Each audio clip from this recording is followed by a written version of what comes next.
नमस्कार, प्रखर राजपूत को देख रहे हैं आप और आज तारीख है 29 सितंबर साल 2025 और इजराइल, फिलिस्तीन, लेबनान समेत पूरी दुनिया की खबरों के साथ एक बार फिर से आपके सामने हाजिर हुआ हूं। इस वीडियो में हम आपको बताएंगे कि नेतन्याहू घुटनों पे आ गया और घुटनों पे आने के बाद सीज फायर के लिए न चाहते हुए भी अपनी रजामंदी दे रहा है। अब हो सकता है इस रजामंदी में कोई छुपी साजिश भी हो, तो साजिश भी क्या हो सकती है इसके बारे में भी डिटेल में हम एनालिसिस करेंगे और साथ ही इस वीडियो में आपको पता चलेगा कि पाकिस्तान के ऊपर इजराइल ने बड़ा हमला किया है और 27 लोगों की जिंदगियां मुसीबत में आ गई। और साथ ही पाकिस्तान के इस समय जो हालात हैं कि धोबी का कुत्ता न घर का न घाट का। ये बात क्यों बोल रहा हूं, जब आप पूरी खबर सुनेंगे तो आप मेरी बात से एतबार जरूर करेंगे। और साथ ही भारत ने एक ऐसा कारनामा कर दिखाया जिसके बाद चाहे पाकिस्तान हो, चाहे चाइना हो, चाहे बांग्लादेश हो, इन तमाम देशों की सिट्टी पिट्टी गुम हो जाएगी। क्योंकि जो काम भारत ने किया है वो काम बहुत कम देश कर पाते हैं। और साथ ही गजा के इस समय क्या सूरत हाल है इसके बारे में भी आपको डिटेल में बताऊंगा। इस वजह से वीडियो को लास्ट तक जरूर देखिएगा।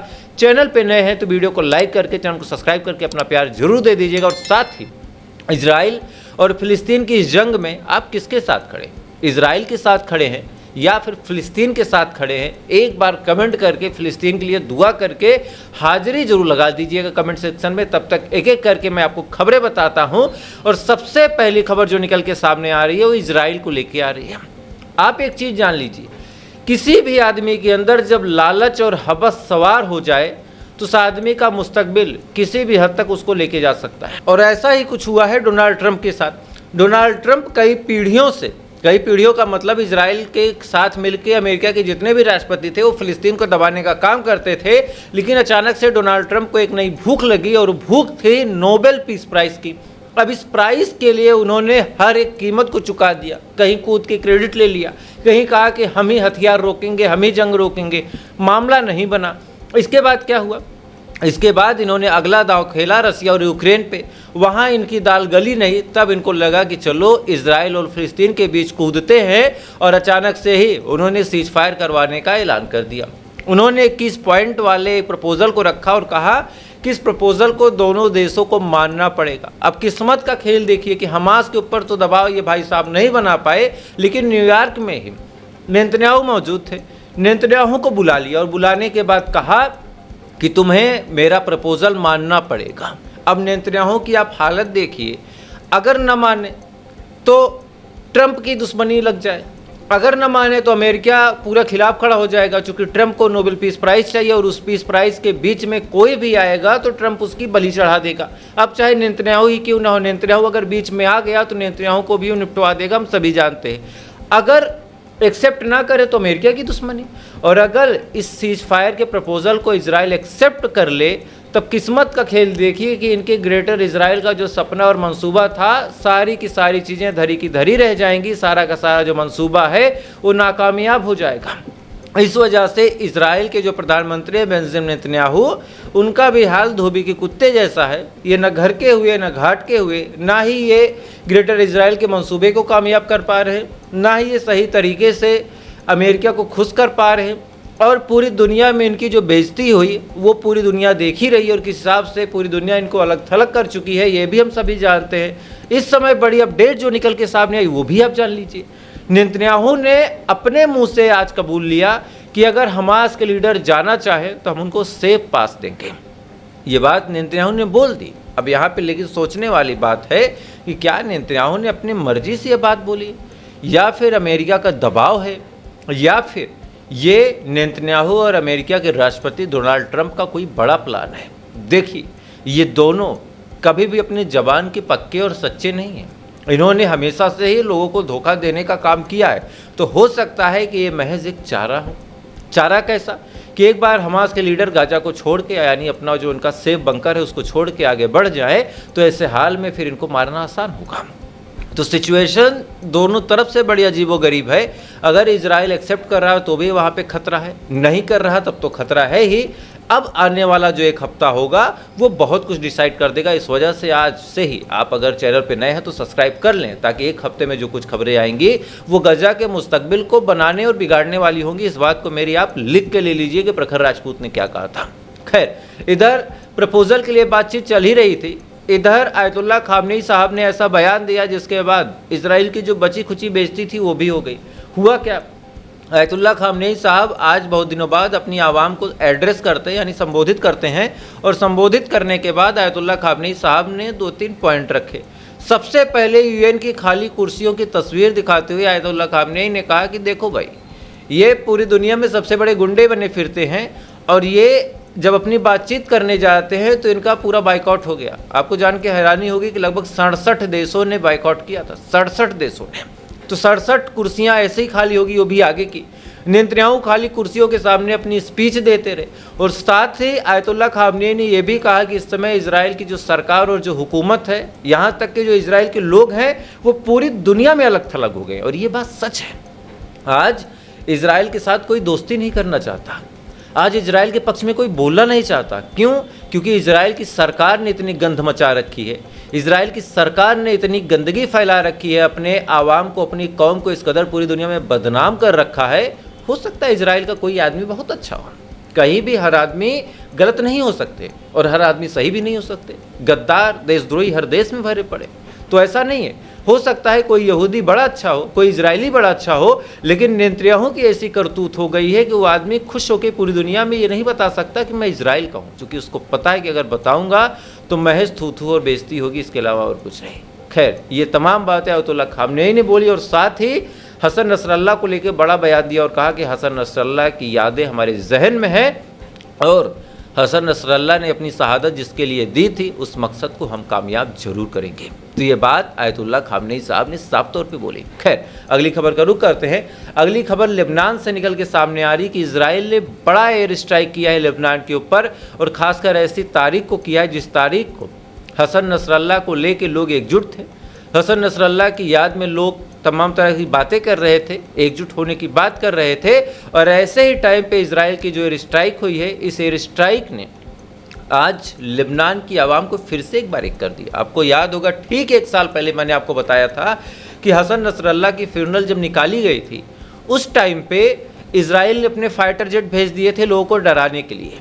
आप अगर पहले से ही खबरों को देख रहे हैं तो आपको पता होगा कि फ्यूनरल के दौरान इजराइल ने अपने फाइटर जेट भेजे थे लोगों को डराने के लिए, लेकिन उस टाइम क्या हुआ था, लोगों ने जूते दिखाए थे, लोगों ने अपने जूतों को हाथ में लेके उन लोगों को दिखाया था कि भाग जाओ यहाँ से। अब आप सोचिए कितना बड़ा जिगरा था लेबनान के लोगों का।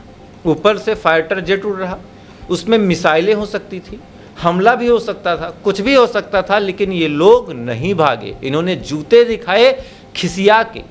इजराइल की जो आर्मी की, इजराइल के जो आईएफ के जवान थे, उनको भागना पड़ा।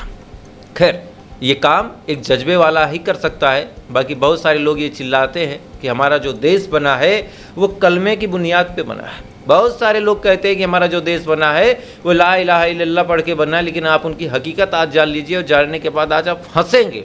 दरअसल बात चंद दिन पहले की है। हुतीस के ऊपर जब हमला हुआ था, अभी चंद दिन पहले एयर स्ट्राइक की थी इजराइल ने, उसी दौरान लाल सागर में एक टैंकर तैर रहा था। इस टैंकर को जैसे ही इजराइल ने देखा, फौरन इसको निशाना बनाया और निशाना बना के इसके ऊपर मिसाइल छोड़ दी। अब मिसाइल जब छोड़ी तो टैंकर फौरन जल गया। जैसे ही टैंकर जला तो उसके अंदर मौजूद थे टोटल 27 लोग, और जो झंडा लगा था उस टैंकर पे, वो झंडा किसी और मुल्क का नहीं बल्कि पाकिस्तान का था, जो अपने आप में न जाने कितने सगुफे छोड़ता है कि भाई हमने तो भारत के ये जेट तबाह कर दिए, हमने भारत को घुटनों पे ला दिया। उसी पाकिस्तान के जेट को, उसी पाकिस्तान के टैंकर को निशाना बना के इजराइल ने मिसाइलें मारी, टैंकर तबाह हो गया, टैंकर डूब गया। जैसे ही 27 लोग नाव में बैठ के भागने लगे पाकिस्तानी, फौरन हुतीस ग्रुप वहाँ जाता है। अब आप आगे की कहानी सोचिए। किस्मत पाकिस्तानियों की इतनी ख़राब होती है कि ये जो हमला हुआ था, ये हमला उस दौरान हुआ था जिस दौरान सऊदी अरब के साथ रक्षा समझौता कर लिया था पाकिस्तान ने। यानी सऊदी अरब के ऊपर अगर कोई हमला करेगा तो पाकिस्तान लड़ने जाएगा, पाकिस्तान के ऊपर कोई हमला करेगा तो सऊदी अरब लड़ने आ जाएगा। यानी अब सऊदी अरब के पक्ष में हो गया था पाकिस्तान, और सऊदी अरब की हुतीस ग्रुप के साथ हमेशा से लड़ाई रही है। तो ऐसे हाल में हुतीस ग्रुप ने जब पाकिस्तान के क्रू मेंबर को देखा तो वो भी जल भुन गए। उन्होंने फ़ौरन इन 27 लोगों को गिरफ्तार कर लिया। गिरफ्तार करने के बाद अपने साथ ले गए। अब पाकिस्तान इधर हाय हल्ला मचाने लगा, बेइज्जती इस कदर कि भाई साहब अब तक तो चिल्ला रहे थे कि हमने 7-8 राफेल गिरा दिए, 10-5 और मिसाइलें मार दी, भारत को तबाह कर दिया। झूठ तो खुला ये बोलते हैं। इधर हुतीस ग्रुप के खिलाफ इनकी जबान नहीं खुली, ये क्या करें। फिर ये भागे भागे गए ओमान के पास।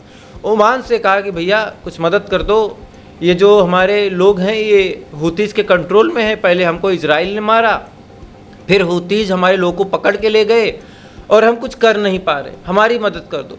इसके बाद ओमान और सऊदी अरब बीच में आता है, समझौता करवाया जाता है, पाकिस्तान माफ़ी मांगता है और इसके बाद हुतीज़ ग्रुप के जो लोग हैं वो इन लोगों को छोड़ते हैं और पाकिस्तान के हवाले करते हैं और कहते हैं कि ले जाओ अपने कायर लोगों को, इनका कोई काम हमारे पास नहीं है।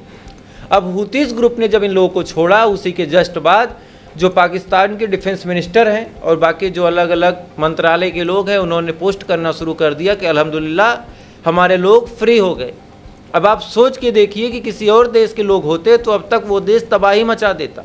मैं अपने देश की गारंटी लेता हूँ कि हमारे देश का कोई ऐसी जगह पे फंसा होता, अब तक हमारी आर्मी जाके वहाँ पे ऑपरेशन करके उन लोगों को निकाल लेती।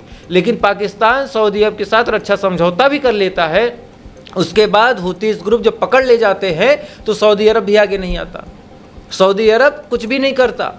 यहाँ सौदा हुआ था कि हम तुम्हारे खिलाफ कोई भी आएगा उसको मार के फेंक देंगे, सऊदी अरब खामोश हो गया, पाकिस्तान वहाँ पे मारा गया, इजराइल ने अलग मिसाइलें मारी। ये बड़े इस्लाम के रहनुमा बनते हैं पाकिस्तान वाले, अगर इनमें दम है तो अपने ही टैंकर का बदला ले लें और इजराइल के खिलाफ जंग का आगाज़ कर दें। ये चीज़ें करने में इनकी पतलून गीली हो जाएगी। आज इन्होंने जो कुछ किया उसको देखने के बाद पूरी दुनिया इन पे और थूक रही। दरअसल पाकिस्तान के पास रियल अर्थ मिनरल है और हर देश की ज़मीन में कुछ ना कुछ छुपा है। अब क्या हुआ, पाकिस्तान के प्रधानमंत्री और आसिम मुनीर एक टोकरी लेके जाते हैं, एक बॉक्स, उस बॉक्स को ले जाके ये डोनाल्ड ट्रंप के सामने पेश करते हैं। मीडिया के कैमरे थे, इतने बेगैरत और बेइज्जत लोग हैं कि ये भी नहीं सोचा कि मीडिया वाले देख रहे। बॉक्स को खोल के बताते हैं कि देखो हमारी धरती पे इतना खनिज है, इतना अर्थ मिनरल है, अगर तुमको चाहिए तो बताओ हम तुमको दे दें। ये बात मीडिया के सामने जब इन्होंने बोली तब मीडिया वाले इनका मजाक बनाते हुए आज पूरी दुनिया के सामने थू करते हुए कह रहे हैं कि भाई साहब क्या देश भी बेच दोगे? अमेरिका की चाटुकारिता में तुम इतने आगे आ गए कि तुम देश भी बेच दोगे, अपनी धरती की चीज़ों को बेच दोगे। ये चीज़ें पाकिस्तान की आवाम को भी समझनी पड़ेगी। खैर अगली खबर का रुख करते हैं। अगली खबर निकल के सामने आ रही गजा के हवाले से कि गजा में लगातार इजराइल के हमले बड़े इंटेंस लेवल पे हो रहे हैं।